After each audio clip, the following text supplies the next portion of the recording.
로마서 16장 7절, 11절, 13절을 같이 합독해서 보십시다. 7절 합독합니다. 내 친척이여 나와 함께 갇혔던 안드로니고와 유니아에게 문안하라. 그들은 사도들에게 존중이 여겨지고 또한 나보다 먼저 그리스도 안에 있는 자라. 11절 내 친척 헤로디온에게 문안하라. 나기수의 가족 중 주 안에 있는 자들에게 문안하라. 13절 주 안에서 택하심을 입은 루프와 그의 어머니에게 문안하라. 그의 어머니는 곧 내 어머니라. 아멘. 우리 서로 인사 나누십시다. 하나님의 은혜 받으시길 바랍니다. 인사하십시다. 예, 다시 한 번 더 인사하십시다. 111 운동 응답 받으십시다.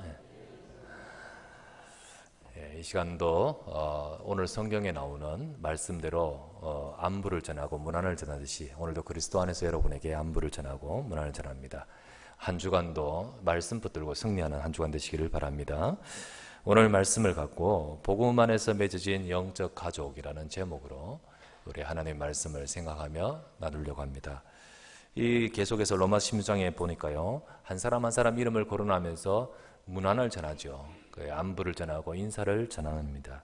그 중에 그들의 이름이 기록되면서 그들의 이름 앞에 그들을 또 어떻게 그들의 각자를 설명하고 또 그들의 역할이나 그들의 또 여러 모습을 캐릭터를 나타내는 말들이 적혀 있습니다. 그 중에 오늘 문안은 전하는 중에 친척이라 표현되어 있고 어머니라고 표현되는 사람들이 있었습니다.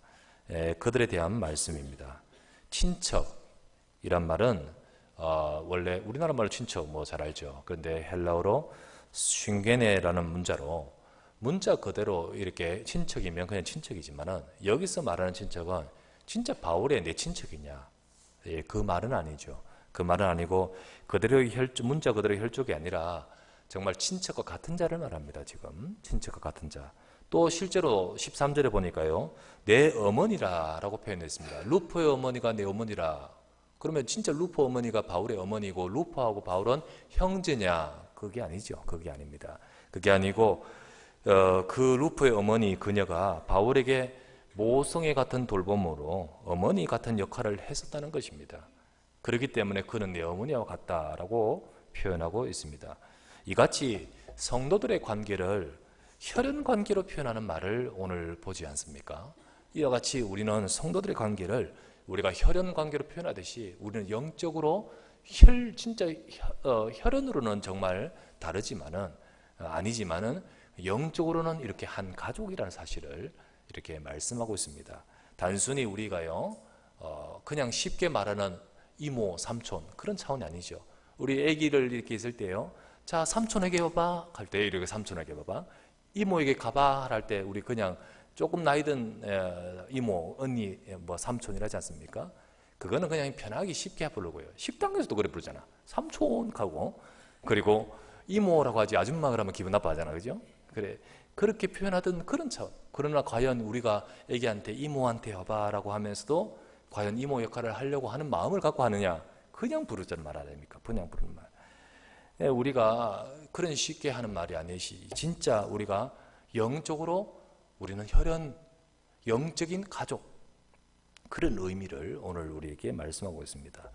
내가 구원받은 하나님의 자녀된 그 순간, 그때부터 우리는 새로운 가족 구성원으로 우리가 맺어지는 것입니다. 하나님의 자녀들과 함께하는 새로운 가족 공동체, 이 교회죠. 그래서 새로운 가족 공동체를 만나지게 되는 것이에요. 그래서 그런 만남을 통하여 우리가 영적으로 한 가족이다. 그래서 우리 교회는 새신자 반이 있지 않고 새가족 반이 있는 것입니다. 새신자 반은 뭐죠? 한마디로만 처음 믿는 사람이다 이런 말이죠. 그러나 그런 의미로 기초하는 비기너가 아니고 뉴 패밀리다 라는 의미로 우리가 가져야 되는 것입니다. 그래서 어떤 분들은 오랫동안 믿을 분들이 우리 교회 와서 새가족 반에 들어왔을 때 새신자 반으로 생각하고 나 처음 믿은 사람이 아닌데 이렇게 기초를, 그게 아니고 한 가족으로, 새로운 가족으로서 우리의 전체 가족 속에 잘 합류될 수 있도록 돕는 시간, 몇 주간의 기간이 그런 시간으로 새가족반이라는 의미가 담겨 있습니다. 그래서 우리가 겉도는 사람이 없어야겠고, 그리고 함께 적응하지 못한 사람이 없어야 된다는 거죠.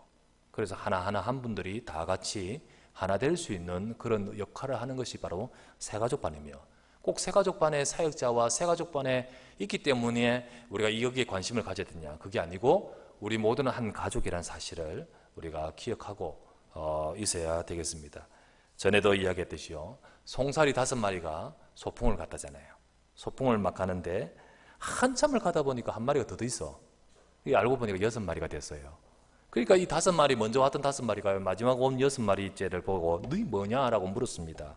그때 그 마지막 송사리가 하는 말이요, 저는 꼽살인데요 라고 했다 했지 않습니까? 꼽살인데요. 같은 쌀인데 다르잖아요. 우리가요, 교회 속에서 있는 사람들이 꼽살이가 있어는 안 되는 거죠. 적응하지 못하고 뭔가 이렇게 하나 되지 못하는 그런 게 있으면 안 되는 거예요. 그런데 여자분들은 쉬워요. 조금 이렇게 같이 이렇게 잘 모르는 일면식 없는 자들도요, 같이 모아놓아도 조금 있으면 뭐가 제잘제잘 말을 하거든요. 여자분들은 희한하게 말이 돼요. 그런데 남자분들은요, 같이 오랫동안 아는 사람도요, 같이 모아놓으면 멀뚱 이렇게 있거든요. 남자분들은 말이 안 돼 서로. 이게 남자의 특징이잖아요. 그렇기 때문에 남자분들이 더 적응하기가 쉽지 않아요. 그래서 특별히 우리 남자 성도님들이 겉돌고 혹은 교회 와서도 오후까지 있지만은 중간에 차에 가서 앉아 있고 뭐 이런 분들이 가끔 있어요. 그렇기 때문에 여기에 대해서 생각을 하다가 지난주 당회 때 안 되겠다, 요청도 있고 또 거기에 필요성도 있고 해서 4층 그 잠옷실을 남자 성도들, 안수 집사님이 책임하에 남자 성도들이 모여서 좀 교제권으로 만드는 장소로 변경하겠다는 생각을 하고 추진하고 있습니다. 그래서 또 뭐 그 잠옷실은 다른 데로 움직이고 등등 이렇게 움직이면서, 왜 남자분들의 또 이렇게 편안하게 같이 모이는 거. 아니 그러면 여자면 어떡하냐라고 하면서 또 이렇게 말하면 없는 공간 만드는데 머리 아프도록 그런 말 하지 마시고, 어쨌든 이렇게 함으로써 우리가 가족으로서 하나로서 우리가 같이 움직이게 되는 사실을 우리가 기억하고 인도받아야겠습니다. 자, 그렇다면 오늘 말씀대로 복음 안에서 맺어진 영적인 가족이다.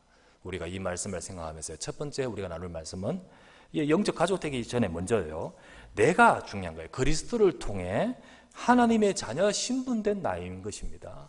내가 먼저 그리스도를 통해서 하나님의 자녀라는 신분이 아니면 가족이 될 수 없지요. 하나님의 자녀 신분된 나라는 사실을 아셔야 되겠습니다. 여러분과 우리가 예수님 믿고 신앙생활을 하는 것은 내 삶에 교회를 다니는 새로운 스케줄 하나를 더 갖는 것이 아니죠. 그러면 안 되죠. 내가 신앙생활을 하는 것이 내 삶 스케줄 속에 교회 다니는 하나의 새로운 스케줄이 하나 더 포함되는 게 아닙니다. 한 주에 여러 스케줄이 있습니다. 일도 있고 만남도 있고 뭐 여러 가지 활동도 있고 여러 가지 있습니다. 그중 하나로 교회를 다니고 있다는 것은 아직 내가 예수님을 믿는 참 의미와 축복을 모르고 있는 것입니다. 내가 예수님 믿는 것은 한 주에 1시간이 아닌 내 인생을 하나님의 자녀의 신분으로 바꾸는 것이죠. 하나님이 저와 여러분들에게 예수님을 믿고 구원받은 것은 한 주에 그 1시간이 교인으로서가 아니라 내 인생을 바꾸는 것이 바로 하나님의 자녀라는 신분으로 바꾸는 것입니다. 그런데 많은 성도들이 교회에 속한 교인으로서는 살아가지만은 내가 하나님 자녀다라는 신분은 모른 채 살아가는 경우가 많아요. 그 신분이라는 것은 내가 그냥 어떤 활동이 아니고 내 인생이 바뀐 거거든요. 내 삶이, 내 인생이, 내 자체가 바뀐 거예요. 내 정체성이 바로 하나님의 자녀라는 신분을 모른 채 내가 교회 활동을 하고 혹은 이렇게 다니고 하는 것은 한마디로 말하면 종교생활인 것입니다. 그 종교생활은 다른 여러 모든 분야에서도 같은 종교생활 하는 것과 별 차이가 없는 거죠. 하나님은 나를 교회 다니는 사람으로 계획하여 부르신 것이 아니고요, 내 인생을 새롭게 하실 계획을 갖고 부르셨고 그 계획을 갖고 계셨습니다. 왜요? 우리 인생이 이 예수 그리스도를 만나기 전에 우리 인생은 죄인이에요. 하나님과 관계없는 자예요. 하나님을 떠난 자예요. 특별히 우리가 사탄의 자녀, 성경에는 분명히 말씀하시기를 원래 하나님의 자녀의 우리가 죄를 짓고 마귀의 말을 듣고 마귀의 유혹을 받아 떠나면서 하나님을 떠난 순간에 너희는 너희 아비 마귀, 마귀의 자녀된 인생이라고 말씀하고 있습니다. 요한복음 8장 44절의 말씀이죠. 너희는 너희 아비 마귀에게서 났으니 너희 아비 마귀의 욕심을 너희도 행하고자 하느니라 라고 표현하듯이 인생이 하나님을 떠나 우리 인생이 바로 하나님을 잃어버리고 마귀의 자녀, 그런 인생인 것입니다. 로마서 3장 23절 말씀에 모든 사람이 죄를 범하였음에 하나님의 영광에 이르지 못하더니 라고 말합니다. 하나님을 만나지 못하는 인생은 죄 속에 있습니다. 죄 속에 있음으로 인하여 하나님을 만나지 못합니다. 결국 이 죄 속에, 그리고 마귀에게 잡혀있는 영적인 문제 속에서 오는 죽음과 재앙을 아무도 해결할 수 없고 또 아무도 벗어날 수가 없는 것이 바로 인생 아닙니까? 자, 예수님께서 왜 오셨습니까? 예수님이 오신 것은 단순히 우리를 교회 다니게 하시려는 것이 아니고 예수님이 오신 것은 바로 우리 인생이 갖고 있는 이 죄를 해결하고 우리 인생이 하나님과 단절되어서 마귀에게 장악되어 있는, 잡혀있는 그 인생을 거기로부터 구원하시기 위함으로 예수님이 오신 이유죠. 요한일서 3장 8절 말씀에 죄를 짓는 자는 마귀에게 속하나니 마귀는 처음부터 범죄함이니라. 하나님의 아들이 나타나신 것은 마귀의 일을 멸하려 하심이니라. 죄에 잡혀서 마귀에게 잡혀서 하나님을 잃어버린 인생, 그 속에서 고통당하는 인생을 해결하기 위해서 이 땅에 그리스도가 오셨습니다. 로마서 8장 2절 말씀에 이는 그리스도 예수 안에 있는 생명의 성령의 법이 죄와 사망의 법에서 너를 해방하였습니다. 죄에서 묶여서 멸망할 수밖에 없는 그 법에 묶여있는 우리를 건지고 해방시키기 위해서 오셨습니다. 요한복음 14장 6절 말씀에 예수께서 이르시되 내가 곧 길이요 진리요 생명이니 나로 말미암지 않고는 아버지께 올 자가 없느니라. 이와 같이 우리의 인생에 잡고 있는 사단을 해결하고 하나님을 떠나서 죄 속에 묶여서 멸망할 수밖에 없는 죄를 해결하고 하나님을 잃어버렸던 우리에게 길이 되어서 하나님을 만나는 길이 되신다. 바로 이것을 바로 왕, 제사장, 선지자의 역할입니다. 왕으로서, 참 왕으로서, 참 제사장으로서, 참 선지자로서 바로 이 세 가지 직을 그리스도의 삼직이라고 하죠. 그리스도 속에는요, 바로 이 세 가지 역할을 했다는 의미가 담겨 있고, 바로 그리스도께서 나의 그리스도, 예수님이 내 그리스도로서 내 인생을 붙들고 있는 사단의 권세를 멸하시고 나를 죄와 저주에서 건져주시고 내 인생이 하나님을 만날 수 있도록 길을 여신 그리스도이십니다. 이 사실을 내가 알게 되고 이 사실을 성도가 알게 되고 이 사실을 알고 내 인생 속에 그리스도를 만나게 되는 순간 그리스도를 통해서 우리 인생에 변화가 오는 것입니다. 그리스도를 통해서 우리 인생이 잘 산다, 행동이 바뀌었다, 이거 이전에 영적인 변화가 오는 것입니다. 요한복음 1장 12절 말씀에 영접하는 자, 곧 그 이름을 믿는 자들에게는 하나님의 자녀가 되는 권세를 주셨으니, 내가 이 예수 그리스도를 알고 그 이름을 영접할 때 우리는 그 순간 하나님의 자녀 된다는 것이에요. 요한복음 5장 24절 말씀에 내가 진실로 너희에게 이르노니 내 말을 듣고 나 보내신 이를 믿는 자는 영생을 얻었고 심판에 이르지 아니하나니 사망에서 생명으로 옮겼느니라. 옮겨지죠. 바뀌어지죠. 변화가 오는 것입니다. 골로새서 1장 13절 말씀에 그가 우리를 흑암의 권세에서 건져내사 그의 사랑의 아들의 나라로 옮기셨다. 옮겨지는 거예요. 바뀌는 거예요. 우리가 흑암의 권세에서 우리를 건져내셔서 하나님의 아들의 나라로 옮기셨다. 고린도전서 3장 16절 말씀에 그래서 너희가 하나님의 성전인 것과 하나님의 성령이 너희 안에 거하시는 것을 알지 못하느냐. 우리 속에 새로운 변화가 왔습니다. 그리스도께서 내 죄를 해결하시고 내가 하나님의 자녀 되는 그 순간 내 운명은 변화되고 옮겨지고 내 속에 이 시간 내가 살고 있는 이 발을 딛고 딸고 살고 있는 이 내가 전에와 다른 하나님의 영이 함께 거하시는 성전이 되는 것입니다. 이 모든 것이 바로 그리스도 예수를 통하여 저와 여러분에게 순식간에 정말로 영원히 변하는 영적인 변화인 것입니다. 세상의 종교는 보십시오. 세상의 그 어떤 종교는요, 전부 다 우리 보고 뭘 하라고 하지요. 뭘 해서 뭘 이루라고 하지요. 그러나 예수님은 그렇게 말하지 않습니다.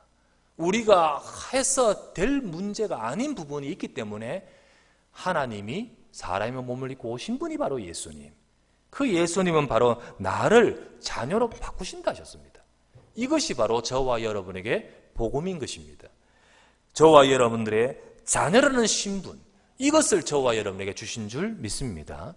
이 자녀라는 신분, 그 관계를 너무너무 여러분과 제가요 확실하게 붙들어야 되는 거예요.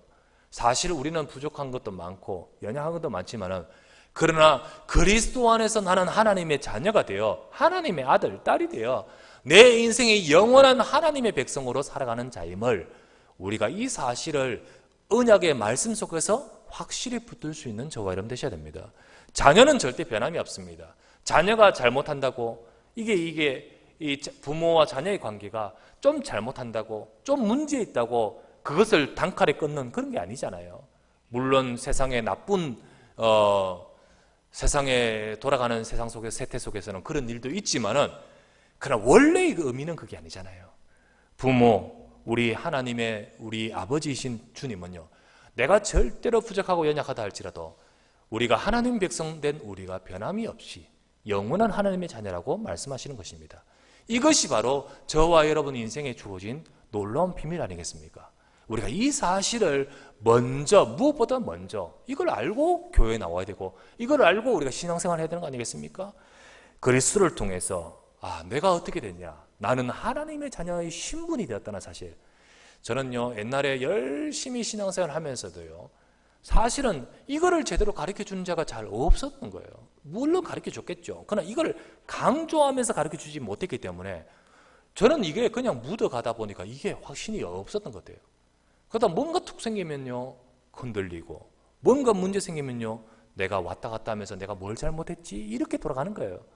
그러다가 제가 어느 날 복음을 깨닫게 되고, 그 속에서 정말 제게 다가온 단어가 뭐냐, 신분이구나. 신분.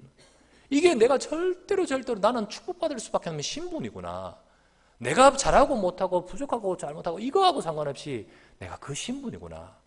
왜? 그리스도가 그렇게 대단한 신분이구나. 이 사실을 제가 발견하게 되었을 때 얼마나 그것이 축복이며 은혜여 힘이 된지 몰랐습니다.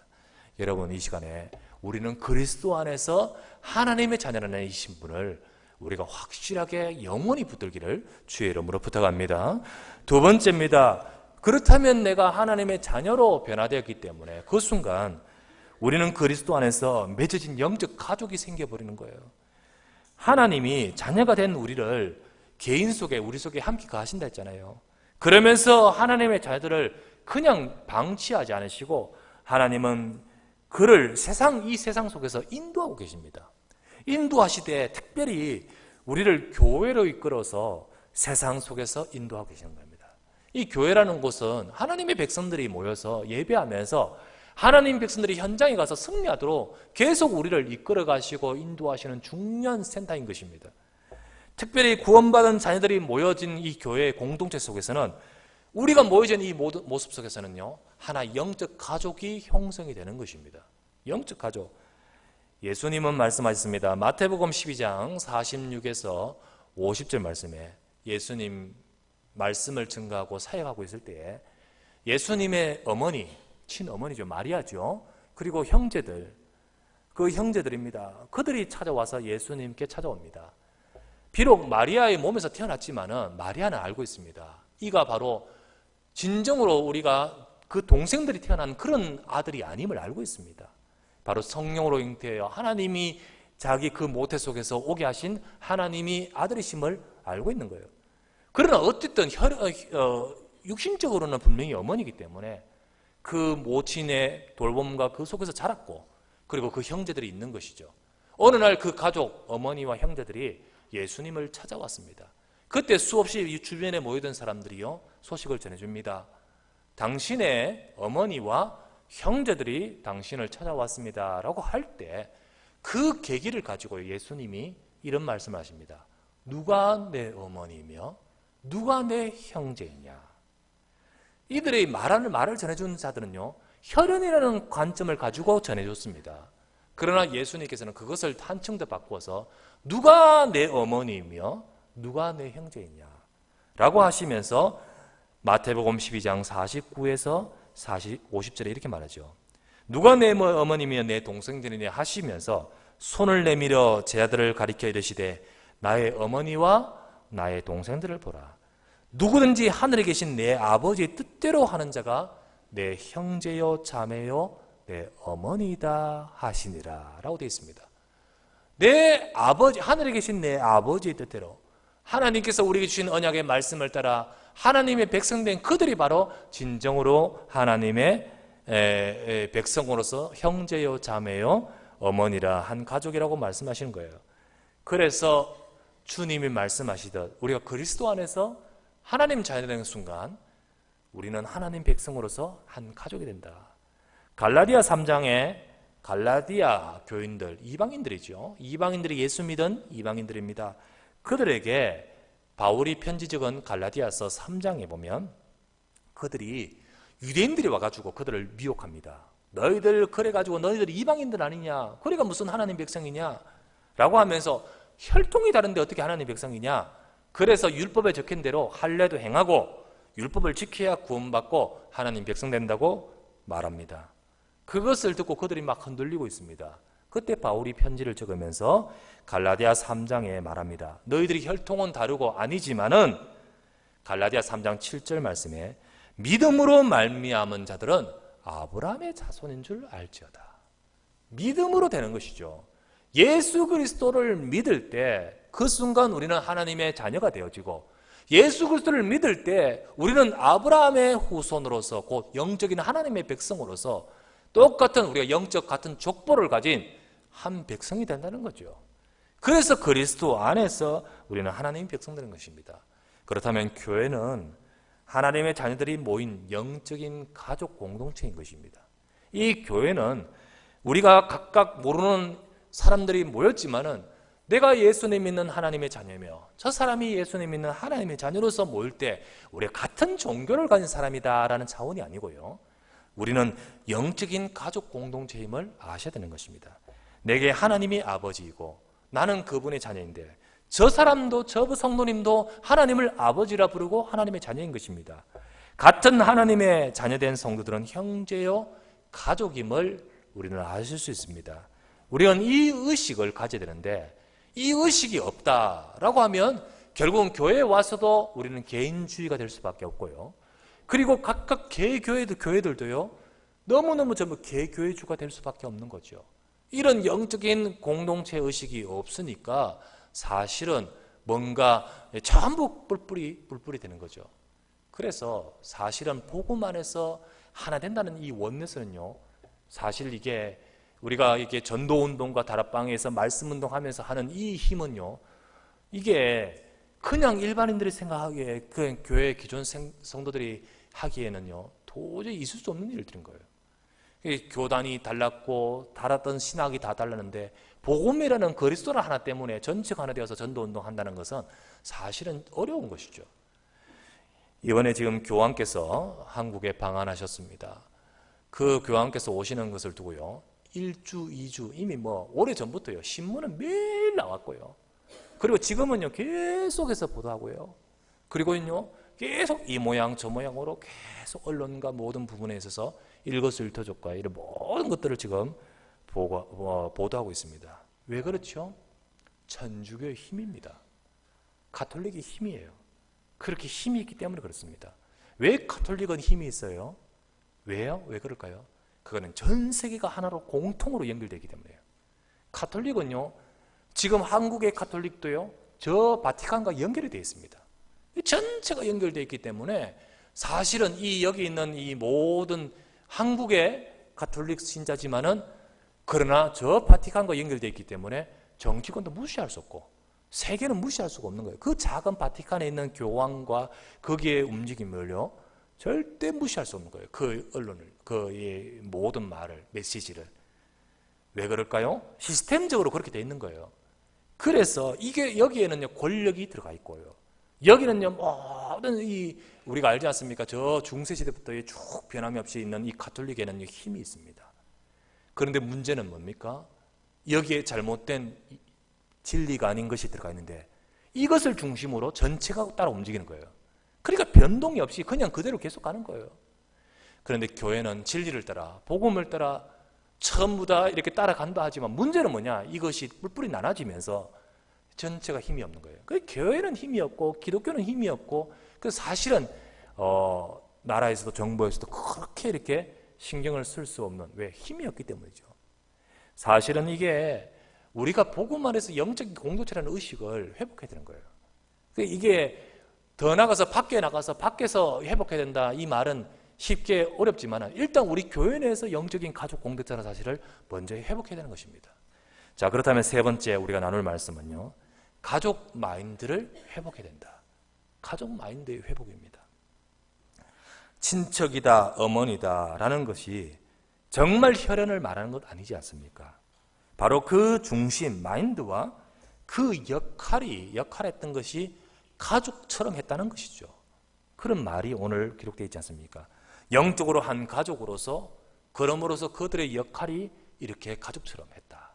특별히 로마서 16장에 이 사역자들이, 이 중요한 일꾼들이 가족처럼 주님 앞에서 그 역할을 맡아 했다는 것입니다. 바울에게 있어서 그들은 친척이었고, 또 저 루프의 어머니는 어머니와 같았습니다. 어머니와 같았어요. 제게도 마찬가지였습니다. 저는 일찍이 어머니가 안 계셨기 때문에 교회 속에서 하면서요, 제가 자라면서 제 어머니 같았던 분들을 하나님은 많이 만나게 해주셨습니다.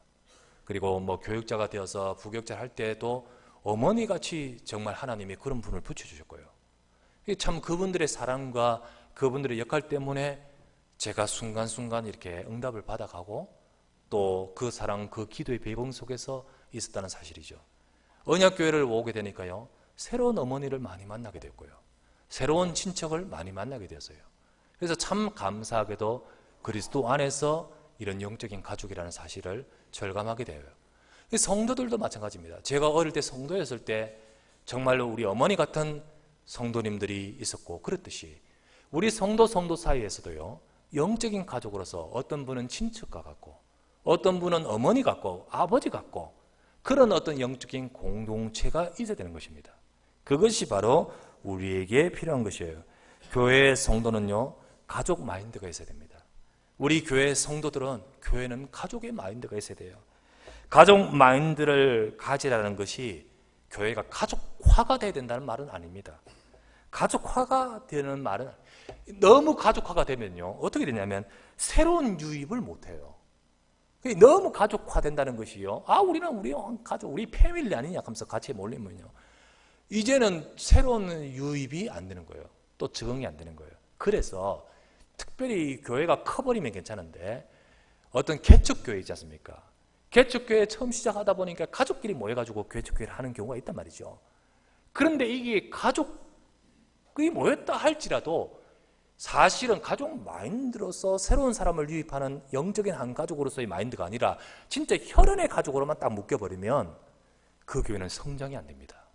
성장 안 돼요. 왜? 새로운 사람 들어왔는데 알고 보니까 저들은 가족이고, 딸딸 뭉치는 모습이 이게 말은 안 하고 그렇게 안 하지만은 느껴져 버리거든요. 그러면 절대로 그 교회는 성장을 못 해버린 거예요. 그래서 그때 그러면요, 가족이 흩어지든지 아니면 가족이 있다 할지라도 영적 가족 마인드로 바뀌든지 해야 되죠. 그래야만 되는 거죠. 교회가 어느 정도 구성이 돼버리면 괜찮은데요, 우리가 마찬가지입니다. 우리 전체 교회가요, 사실은 우리가 가족 마인드를 가지고 정말로 우리가 그런 속에서 하나 돼야 되는 것입니다. 가족 마인드는요, 어떤 마인드를 말하냐? 가족 마인드는 소통과 공감의 마인드를 말하는 거예요. 가족 마인드라는 것이 가족이다, 우리 패밀리 아니냐, 내 이모한테 와봐, 삼촌한테 와봐 말한다고 해서 되는 거 아니잖아요. 그게 아니고 소통과 공감의 마인드를 말하는 거예요. 가족인데요, 소통이 안 되면 가족이라 할 수 있을까요? 예, 가족은 가족이죠. 그런데 정말 말이 안 통하고 소통이 안 된다, 그러면요, 그 가족이요, 건강하지 못하죠. 그렇지 않습니까? 소통이 되어 하나의 원네스가 되어야 되는 거예요. 그래야만 되는 거예요. 그래서 우리는 지난주에 소통의 예배, 원네스 예배를 드리면서 전체 렘넌트부터 전 성도가 다 소통이 계속돼야 된다, 이거를 다시 한번 우리가 나누었었습니다. 이처럼 가족의 마인드는 소통과 공감의 마인드예요. 정말 이해를 하고 또 그 입장에서도 이해를 할 수도 있고, 그리고 또한 이게 우리가 벽이 없이 소통할 수 있는, 그게 바로 가족의 마인드라고 할 수 있죠. 또 가족의 마인드는 어떤 마인드냐? 돌봄의 마인드입니다. 가족이요, 혹시 가족은 서로 이해돼야 되고요. 근데 그 이해하면서 보니까 연약해요. 가족 가운데서 연약한 자가 있다. 예를 들면 가족 가운데서 아픈 환자가 있다. 돌보잖아요. 어머니가 아프다. 자식이 직장을 그만둬서도 돌보잖아요. 왜요? 가족이기 때문에 그렇죠. 가족이기 때문에. 가족은 돌봄의 마인드가 있어야 됩니다. 우리가 연약한 가족은 돌보듯이 돌봄의 마인드로 어려운 성도를 두고 우리가 돌볼 수 있는 것이 무엇인가를 생각할 수 있어야 되는 거예요. 그래서 특별히 우리의 렘넌트들을 돌봐야 됩니다. 우리 자녀들을 돌보면서 우리 자녀들이 성장하고 할 수 있도록, 또 우리 성도들도 연약한 성도는 돌봐야 되는 거예요. 그래서 우리 구역장들의 역할이 중요합니다. 지난주도 광고 들으면서 구역장 역할을 말씀드렸는데, 구역을 돌볼 수 있는 자로 세우는 것이 구역장인데, 나 몰라라 팽개치는 것은요, 이 가족의 마인드로서 특별히 돌볼 수 있는 그런 구역장의 마인드가 아닌 거죠. 돌볼 수 있어야 됩니다. 돌볼 수 있어야 돼요. 특별히 우리가 오늘 3부 예배 때 장학금을 수여하는데, 전반기, 후반기 장학금을 수여합니다. 전반기에 550만 원, 후반기 오늘도 한 530만 원 정도로 우리 자녀들에게 나누어서 특별히 필요하고, 그리고 또 기타 계속해서 할 사람들을 모집해가지고 계속 전달할 사람들은 또 마음을 담으시고 계속 우리 자녀들에게 공부하는 데 필요하도록 하기 위한 기탁 장학금 제도를 가지고 계속하지요. 이렇게 하는 이유가 뭡니까? 돌보기 위해서입니다. 돌봄의 마인드입니다. 그리고 가족은요, 협력의 마인드가 필요한 거예요. 협력의. 가족에 중대한 일이 벌어졌다. 그 가족에 큰 사건이 벌어졌다. 그것에 맞춰야 되지요. 다 같이 뭐랄까요? 아픔, 힘든 것은 같이 나눠야 되고요. 또 어떤 일을 해나갈 때는 같이 해야 되지요. 만약에 가족이 중요한 일이, 아버지한테 중요한 일이 벌어졌는데 자녀들은 몰라라. 그러면, 우리 자식에게 중요한 일이 벌어졌는데 나 몰라라. 그러면 그건 가족의 진정한 모습이 아니죠. 가족에 어떤 일이 있거나 또는 어떤 중대한 일이 있으면요, 거기에 쫙 맞춰서 하는 거 아닙니까? 교회도 마찬가지입니다. 협력의 마인드가 필요해요. 중요한 일이 있을 때 우리가 같이 기도하고, 중요한 일이 있을 때 우리가 같이 협력하고 이래야 되지. 만약에 그렇지 않고 뿔뿔이 다 나눠지는 가족을 콩가루 집안이라고 그러잖아요. 콩가루 집안. 완전히 그거는요, 제대로 된 가족이 아니라 그러잖아요. 우리가 전체로 그런 마인드가 바로 가족의 마인드라는 사실을 아셔야 됩니다. 우리가 가족 마인드로 우리가 서로를 대해야 되겠습니다. 자, 가족 마인드로 서로를 대하면서 제일 중요한 것은요, 돈이 아니에요. 물질이 아니에요. 물질이 아니고 마음이 담겨있는 말이 중요한 거예요. 말. 제일 중요한 것은 바로 말이라고 할 수 있습니다. 상대를 이해하는, 공감하는 말 한마디가 사실은 어쩌면요, 제일 힘을 주는 것이지 물질이 중요한 건 아니잖아요. 아무리 진짜 가족도요, 가족 안에는 뭐 물질이 왔다 갔다 하지요. 그러나 진짜 이해가 되지 못하면 물질이 아무리 간들, 그거는 진정으로 올바른 이 공감이 되지 못하고, 이 말로 따뜻하지 못하고, 말이 통하지 않으면 아니 되지요. 대화와 소통이 없으면 아니 될 것입니다. 그래서 우리 각각 우리 모든 우리 가족의 마인드를 가지고 우리가 서로를 돌보고 생각할 수 있는 그런 역할, 특별히 여기 나오듯이요, 그 어머니는 내 어머니라. 우리가요, 어머니, 정말로 우리 권사님들이 어머니처럼, 또는 우리 사역자들이 정말 연약한 자를 두고 어머니와 아비처럼 그렇게 돼야 되겠죠. 그런 역할을 해야 되는 거예요. 얼마 전에 TV에 그 연예계 소식에서요, 떠들썩하면서 나왔던 소식 중에 하나가, 여러분 잘 알다시피요, 가수 중에 장윤정 알지 않습니까? 장윤정 그 가수의 그 개인사지만은 그게 워낙 유명인이니까, 또 그게 밖으로 드러났으니까요, 일일이 읽어서 그 집안에 별로 이게 뭐 회자되면 별로 부끄러운 그 이야기지만은, 돈 문제 때문에 어머니 동생과 이 장윤정과의 어떤 이 다툼이 있었지 않습니까? 그런 불협이 이렇게 소개가 되고 계속 보도가 되었습니다. 그러다가 계속해서 있다가 이 양측의 이 이야기들이요, 뭐 누가 맞는지, 여기는 뭐 진짜 뭐 이렇게 주장하고 저렇게 주장하는 걸 뭐 우리가 뭐 굳이 남 가족사에 깊이 관심 가질 필요 없지만은 신문이 나오니까요. 그러니까 계속해서 누가 맞는지, 그러다가 장윤정 소속사에서 뭐 법정 이제 문제까지 돼서 법에까지 이제 해서 결국 법으로서 결론이 났죠.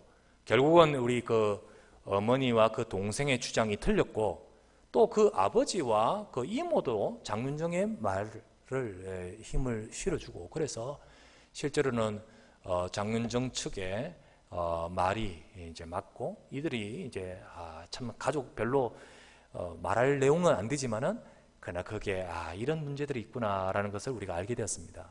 그래서 이제 결론이 딱 나고 판결이 나고 이제 그렇게 보도가 되고 나서 그 어머니가 또 기자회견을 하면서요. 기자회견하면서 이거는 그럴 수 없다 하면서 또 기자회견하면서 했던 얘기 또 나오더라고요. 그때 이제 인터넷이나 여러 또 그 글을 접하면서요. 느끼는 바가 뭡니까? 참 너무 그렇다라는 생각이 들어요. 그러면서 이제 쭉 어떤 사람들의 생각은요.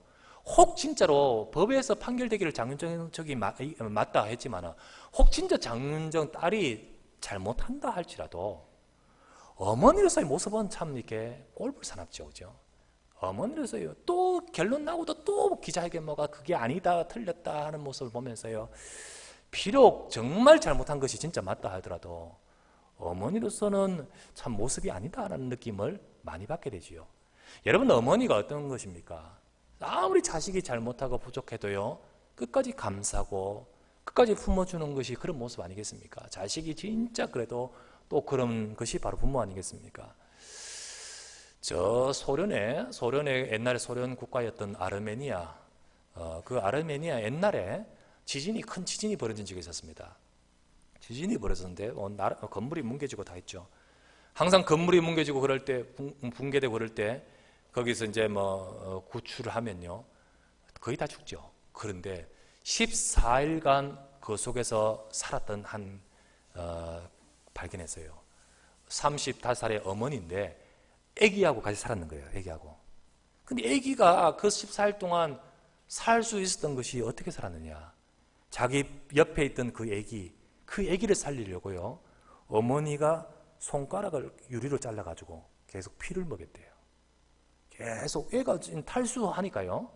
그래서 줄 수 있는 것은 그러니까 한 손가락 피 계속 먹이고 또 한 손가락 해가지고 자기 그 피를 계속 주면서 아기로 하여금요. 그 생명을 연장하도록 만들었다는 거예요. 그 기사를 이렇게 보면서요. 그 내용을 보면서 이게 진짜 어머니 아니겠느냐라는 생각이 듭니다. 우리가 가족 마인드란 사실은요. 그런 어머니 같이는 할 수는 없다 할지라도 바울이 이렇게 말합니다. 고린도전서 4장 15절 말씀에 그리스도 안에서 1만 스승이 있으되 아버지는 많지 아니하니 그리스도 예수 안에서 내가 복음으로서 너희를 낳았습니다. 복음으로서 너희를 낳았습니다. 라고 말합니다. 또 갈라디아서 4장 19절 말씀에 이렇게 말하죠. 나의 자녀들아 너희 속에 그리스도의 형상을 이루기까지 다시 너희를 위하여 해산하는 수고를 한다. 라고 말합니다. 우리 사역자로서 혹은 정말 먼저 된 일꾼으로서 한 영혼을 두고요. 부모 같은 마음 그런 마인드를 갖고 해야 된다는 말이죠. 해야 된단 말. 이런 중심과 마음을 갖고 교회는 가족, 교회는 영적으로 우리의 부모 그런 마인드를 갖고 할 수 있어야 되는 것입니다. 자, 결론을 맺습니다. 자, 우리 마지막 로마서 16장 13절을 읽죠. 가만히 보면요. 주 안에서 택하심을 입은 루포와 그 어머니에게 문하노라. 그 어머니는 내 어머니라 했습니다. 루포라는 말이 나오죠. 루포. 이 루포라는 인물이 나오는데요. 루포가 다른 성경에 나옵니다. 이 루포가 누군지 아십니까? 마가복음 15장 21절에 보면 예수님이 십자가 지고 가실 때예요. 예수님이 십자가 지고 갔을 때 예수님이 십자가를 도저히 질 수 없을 때 그 십자가를 대신 진 사람 있죠. 마침 알렉산더와 루포의 아버지인 구레네 사람 시몬이 시골로부터 와서 지나가는데 그들이 그를 억지로 잡아 가게 하여 예수의 십자가를 지우고. 이 마가복음인데요. 이 마가복음은 어디에 누구를 향해 적은 글이냐면 로마에 있는 성도를 향해 적은 글입니다. 그때 이 로마서의 마가복음에서 나오는 그 루포가 지금 이 로마서에 나오는 루포와 같은 사람이에요. 이 루포의 아버지가 누구였죠? 구레네 사람 시몬. 그 아버지가 뭐였다고요? 예수님의 십자가를 대신 진 사람이에요. 십자가를 대신 진 사람이에요. 그가 그렇게 십자가를 지며 억지로 군병들한테 억지로 했지만은 그가 십자가를 지고 골고다까지 가면서 그는 거기서 그리스도를 알게 되는 겁니다. 그리고는 그가 로마로 와서 그의 가족이 그리스도 안에 가족이 됩니다. 그런데 그 그리스도 안에 가족이 된 그 이름이 오늘 마가복음에 기록되어 있듯이요, 구레네 사람 시몬은요, 그 누구도 할 수 없는 가장 대표적인 정말로 영광스러운 예수님의 십자가를 대신 진 그 인물 아닙니까? 그의 아들 루포는 오늘 성경이 이르렀다시피요, 로마서에 나오는 로마에 있는 교인들이 인정하는 일꾼이 되었습니다. 그 어머니는 어떻게 되었습니까? 그 어머니는 바울 같은 중요한 제자와 특별히 중요한 사도를 향하여서 어머니 같은 심정으로 헌신하며 섬겼던 자였습니다. 루포도 귀하고 그 아버지도 귀하고 그 어머니도 귀한 거예요. 그 어머니도 귀한 거예요. 이와 같이요, 정말 은혜 받은 자가 제대로 은혜로운 사명을 감당할 수 있는 거예요. 정말로 은혜 받은 자, 이 십자가를 지었다는 것이 어느 날 가다가 재수 없어 있는 게 아니지요. 그 루포의 아버지가요, 그 예수 그리스도의 십자가를 같이 지고 가면서요, 그 이름은 성경책에 기록되어 있고요, 그의 인생이요 중요한 경험을 통하여 그리스도를 만나게 됩니다. 그것도요 언제 만납니까? 십자가를 지고 가는 그 예수 그리스도를 같이 만나서 동행하게 되는 거예요. 그의 인생에는 놀라운 새로운 일이 시작됐습니다. 그 은혜를 받은 그 루포의 아버지, 그 은혜 받은 그 가정이요, 루포 같은 아들이 나오고, 그 어머니는요 사도 바울의 어머니와 같은 역할을 하는, 그런 역할을 한 사람이 되는 것입니다. 저는 이 시간 말씀드린 것은 이러한 은혜 받은 자가 은혜의 사명을 감당할 수 있다. 오늘 이 시간에 이 말씀을 들어, 그래 가족적인 사명을 감당해야 된다고 해서 여러분들이 무조건 일로 여러분에게 말씀드린 게 아닙니다. 여러분이 은혜를 아십니까? 내가 받은 은혜를 아십니까? 그 은혜를 알 때 은혜 받은 자가 우리 한 영혼 한 영혼을 소중히 여기면서 가족과 같은 마인드로 할 수 있다는 거죠. 여러분의 마음속에 이 은혜를 품기를 바랍니다. 그럴 때 이러한 축복 속에서 이러한 가정의 응답도 받아가는 거예요. 이런 축복의 응답을 받아가는 거예요. 오늘 이 시간 우리가 은혜 받은 하나님의 백성들인 우리, 복음 안에서 내가 하나님 자녀 된 우리가 복음 안에서 맺어진 영적인 가족을 우리가 만나게 되었습니다.